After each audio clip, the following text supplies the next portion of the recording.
Cost कति लाग्छ भन्ने तिमीलाई डाउट छ भने फर्स्ट थिङ ट्युसन फी।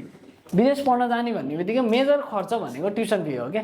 त्यसपछि ट्युसन फी भएपछि इन्सुरेन्स, यदि कुनै देश जाँदैछौ भने तिमी अस्ट्रेलिया जाँदैछौ, तिमी युके जाँदैछौ, अस्ट्रेलियाको इन्सुरेन्स गरेर जानुपर्छ। कोर्स ड्युरेसन भनेको अस्ट्रेलियामा ब्याचेस 3 वर्ष हुन्छ, युकेमा ब्याचेस 3 वर्ष हुन्छ, तिमीले 3 वर्षको इन्सुरेन्स गर्नुपर्छ युके केसमा। त्यसको हाराहारी 5 लाख रुपियाँ खर्च आउँछ।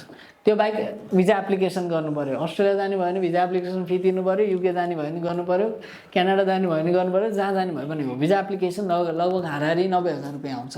अनि त्यो बाहेक टिकट सिकट सबै गर्दाखेरि अल्स्टर युनिभर्सिटीमै तिमी गयौ भने 11,000 फी तिरै गयो भने लगभग अन्डर 25 लाख सबै काम सकिन्छ।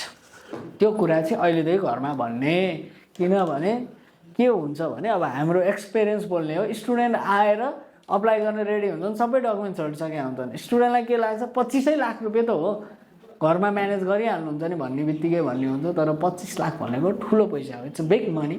त्यो चाहिँ फ्यामिली र प्यारेन्ट्सलाई एरेन्ज गर्न टाइम लाग्छ र त्यो कुरालाई हामीले टाइम पनि दिनुपर्छ।